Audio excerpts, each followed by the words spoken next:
Hello and welcome back to another video here on the channel. Today I'm going to be going over every single controller setting I got in Call of Duty Black Ops 6. Now I've been wanting to make this video for a really long time because I have done a lot of things in this game that not many people are doing. Now granted, I do play hardcore, but you can still do the same things in core. So let's go ahead and talk about it, right? So getting right into it, ladies and gentlemen, let's go ahead and get into the controller settings. So we're going to go to settings, controller. Now, first and foremost, you want to make sure your input is controller. Secondly, I personally play stick and move. I do not use a scuff controller, and this is one of the best things closer to it. Stick and move is where you jump with your R3 analog and knife with your X button for PlayStation.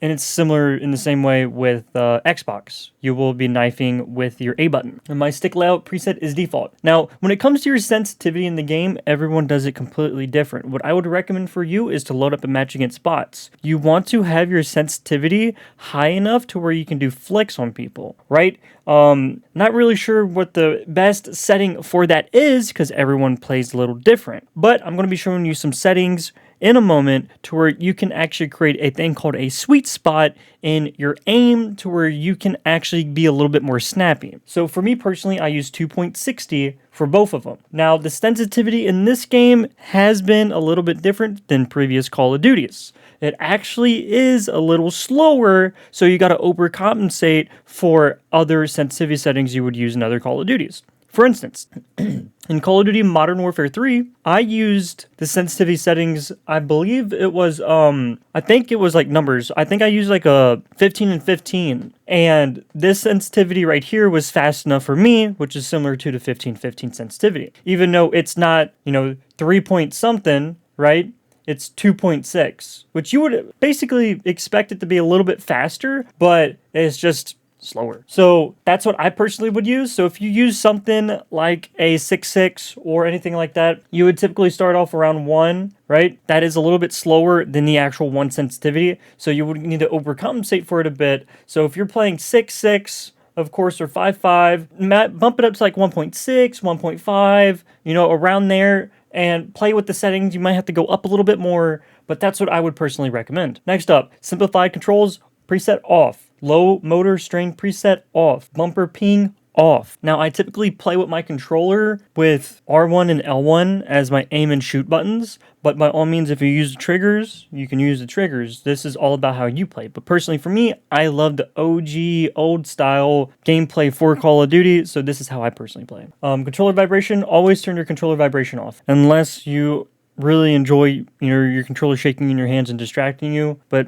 personally I don't play with that. Deadzone inputs, this is very important. So if you want to be able to do some flicks and do stuff like that, now if you're using like a scuff and everything, you can turn these down a bit, right, to gain more control. But personally for me, I don't use a scuff. So I typically keep these at 99 to where I can do a quick flick, you know what I mean, and get the full control of my analog. But if you are using a scuff controller, you can turn these down, preferably to the first ring right here, and make it to where like you're able to do a lot more accurate movements with the controller of that scuff bumper for your analog. But for me, I'd use 99 left stick. My right stick is 14.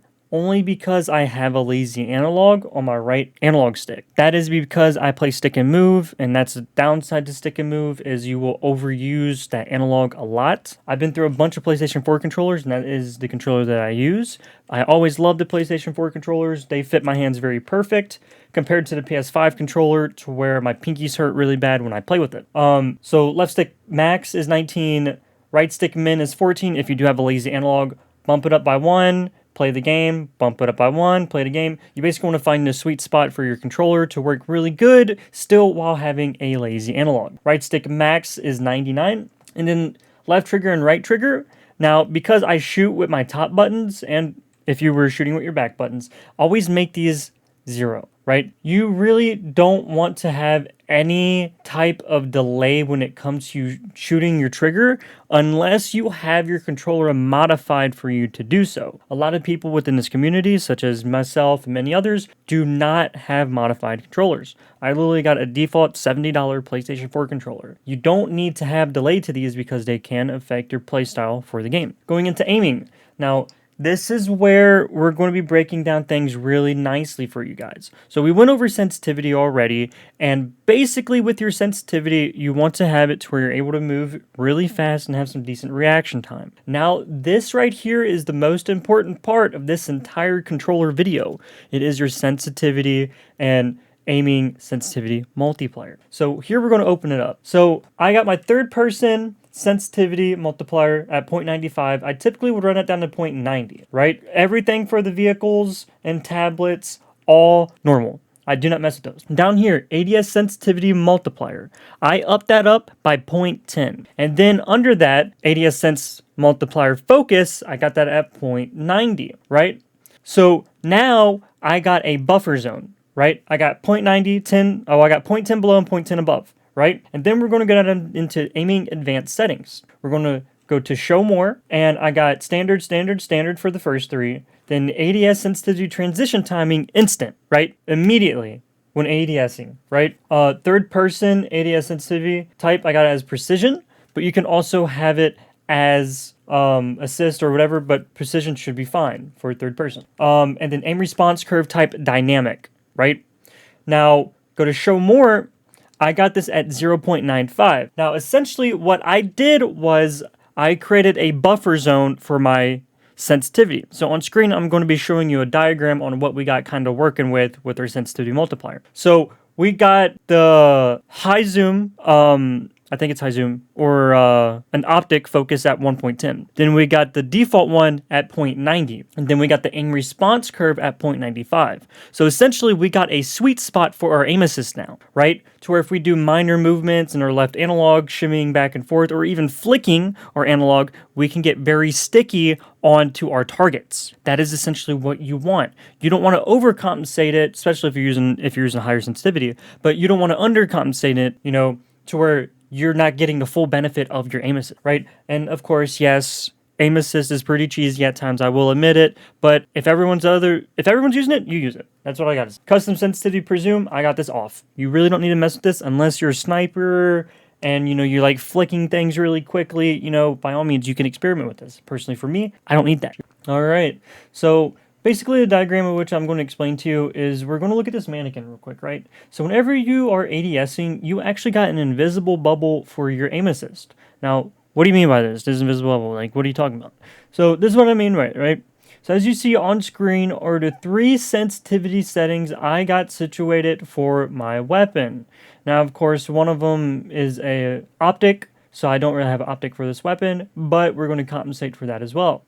And you will see that with this right here, you can get a lot stickier with your aim assist if you shimmy left and right while ADSing. And, you know, if you have a lower sensitivity, you will do a lot better. The lower sensitivity you got, the easier it is to compensate for stuff in the game. For me, it kind of sucks because I got that lazy analog, but you can figure your tracking out for yourself. I recommend playing in spots to get familiar with your aim assist and your controller settings. And yeah, that's basically the whole explanation of what and why I have my sensitivity settings the way I do for aim assist. You're going to have tactical sprint assist. You're going to go to show more. You're going to make the delay 0, and you're going to turn both of these off to where you can instantly start having movement capability. Mantle assist. You want to make sure everything for mantle assist is off. And this bottom one is put to loose, right? Crouch assist. Make sure crouch assist is off. Corner slice. This is a really cool feature. It doesn't really affect your gameplay. It more so adds some realism to when you get to a corner, your character looks around it a bit. Nothing really happens to it. It's just a visual aid type of thing. I kind of like it, so I keep it on. Slide/dive behavior. You want it on tap to slide, and you want your slide/dive activation delay on short, to where you can instantly get into some slide cancels, instantly get into the movement mechanic. Then you want sprint restore on, and then you want sprint restore on. You want slide maintain sprint on. You want parachute automatic behavior. You can have it on free fall, off, or whatever. You just gotta, this is more of a Warzone setting, so I have it on always, but I'm gonna probably keep it on free fall because I'm getting annoyed by activating my thing. Mantle cancels reload, I got it on. It doesn't really affect me that much. rarely you will get into any gunfights to where you're shooting and you mantle and your reload gets canceled. It's going to get canceled regardless. You're not going to be able to reload your gun while climbing a wall. Movement advanced settings. Sprint test tactical sprint behavior, you want it on toggle. Auto move forward, you want it as off. But there's people that do play with auto move forward on, and that's completely fine. This is a really good feature to have on as well. If you want to play with this, by all means, turn it on and experiment with it. Auto door peek, I got that off. Grounded mantle, turn it off. You don't need this on. Tactical sprint activation, single tap run, to where you can double tap it and get into tactical sprint really fast.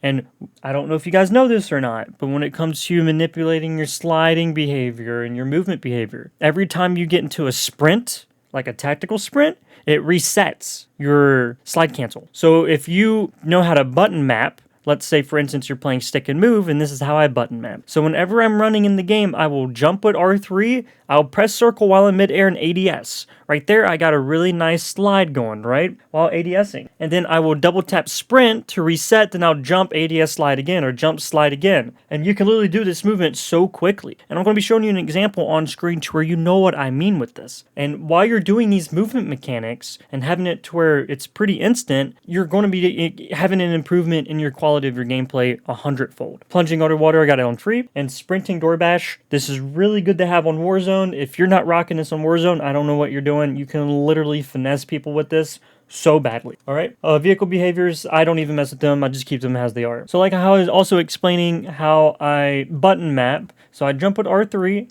and I slide with circle, right?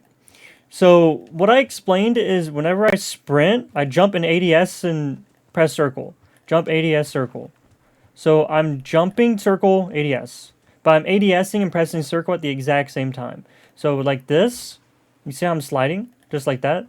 And you don't gotta like aim, but aiming prevents you from running forward to where you can literally do plays like this and maneuver like parts of your map very well. And this is a really crucial piece of movement mechanic that's added along with Omni movement. And if you're not doing this, by all means start doing it. It is so useful because you got your character in a movement position to where you can focus on aiming. So let's say someone's right here, you get them right there, and it's really nice. Also, when it comes to your tactical sprint, I got auto sprint forward on to where I can literally just hold my analog forward on my left stick and I just start sprinting. Now, how I explained, we're going to do a slide cancel. So slide cancel, slide cancel. You see how I'm still crouched after slide canceling? So if you got auto sprint forward on, all you got to do is just tap your left analog once and you're going to reset it. So sprint, sprint, tap, sprint, double tap, sprint, double tap, sprint, double tap, right? And you see how I'm consistently slide canceling, but we're losing momentum. So how do we keep momentum while doing this? We map it along with the ADS thing that I just explained to you. So you're going to double tap sprint, ADS this, double tap sprint, ADS this, double tap sprint. You're basically just going to like, people would call this, I think people would call this like a G-slide, but I could be wrong. A G-slide is when like you're moving, but you see how much faster we're moving just by using this mechanic right here. We're really just sprinting forward and keeping the momentum of the sprint compared to the slide cancel that took us about 3 of them. It really will take us about 2 of these to clear that area. You can literally move so fast around the map. And if you got a build built on movement, of course, similar to kind of how I got this jackal built, you can move a lot faster. So for instance, we're going to double tap this ping here, right? They're going to sprint ADS forward. You moved like, what is that? 13 meters? Now, if we do it and just slide cancel, so sprint 7.5. So basically with the ADS method, you're going to be moving twice the distance with your movement, which is huge. Because you could do peaks like this. Let's say someone's in the house. You could do a peek if someone's upstairs. You can either reach out or hit them through the window or you name it, right? Very crucial information. If you're not using these type of techs in the game for movement, you're missing out and you're behind of the pack. So let's get right back into the video. Combat. ADS, Sight behavior I got on hold. Weapon mount activation, ADS and melee. Dedicated melee weapon activation, hold. Dedicated melee weapon activation I got on hold, melee. Body shield / finishing move behavior. Prioritize finishing move. Armor plate behavior all. C4 detonation 1x1. Equipment behavior hold. Manual fire behavior press. Combat and advanced settings. I got my change D-pad up behavior to ping. Change zoom / activation to tactical sprint / tactical focus. Whenever like you're hard scoping with a sniper or an optic. Weapon mount exit instant. Interact / reload behavior I got on tap to reload. A sprint cancels reload I got that off. Akimbo behavior. Now, of course, you can do this however which way you want to. This works really good in Warzone when a new meta drops and akimbo weapons are pretty busted. You want them on paired. But if not, you don't need it on paired. You can keep them as independent as well. ADS stick swap, I got that off. And depleted ammo switch, if you don't got this on, you're tripping. Literally, this will come in clutch so many times. Then scoreboard / toggle. Scoreboard map / stats behavior on toggle. Overlay advanced setting. Directional buttons, off, and then defaults. All right, so there's that. Now, after we got most of the controller settings situated, now let me put you guys on some game, right? Not many people will talk about this or even share this information with you. This stuff is literally gatekept by so many people for some odd reason, and you can literally become one of the best players in the game just by having these simple settings on. So let's go ahead and talk about it. So if you go to your interface setting and you scroll down to your gameplay HUD. You go to your gameplay HUD. You want to go to your HUD bounce. It's HUD bounce on PC, but it is something else on console. I can't really remember what it's called on console, but basically you want to minimize this as close as possible in the center of your screen. The reason why is everything looks more clean and you're able to see a lot of the information while it's centered. Have this on. It's really useful. Then you want to make sure your mini-map shape is square. As you can see on screen, the difference between the two is huge. You're missing out on so many information. You're missing out on so much information around the map by it just being a circle. Put it on square. And you want rotation on. Then right here. So by default, the game puts your compass on mini-map. You see on the left-hand side, you get no information other than just a direction that you're facing. Really cool feature, don't get me wrong, but you don't need it there. You need it on horizontal. If you look on the right side of your screen, you got the whole compass on the top of your screen. Now, a lot of people don't know this, is while having horizontal on, whenever enemy fires their weapon, whenever a UAV pings, whenever a harp goes off, you will see red diamonds on top of that. Once you see the red diamonds, you can clearly tell just by reading up there how close or far an enemy is. If a diamond is really small up on top of that compass, an enemy is pretty far away. But as the diamond gets bigger, that's a sign of which that the enemy is close near you. Now you can use that information while looking at your mini-map or vice versa to where you can get some really nice reads on where people are in the game. That's really it. You really just want to make sure those things are on. And it's that easy. Now, I got some clips which that I've done multiple times. And yeah, I mean, it's just phenomenal. So let me know how these controller settings are for you. And yeah, just get this lane out, guys. Try to get your gameplays up. Try to get some nukes.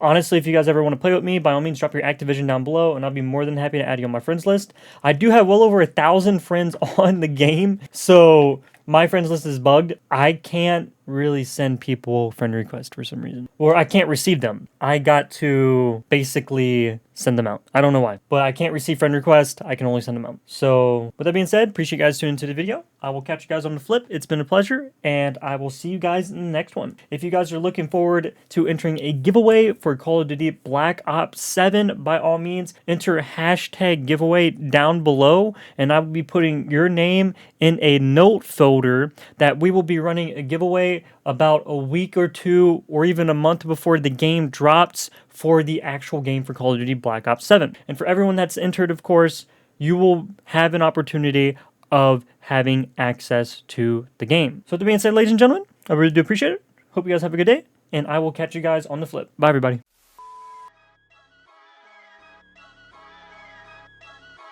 SweatyMop. Call of Duty boss to swing the mop and get sweaty. Mount the rifle on the ledge, hit you with the heady. Got you in a spawn trap, melt you like jelly. 7.62 needles going through your belly, bucket game.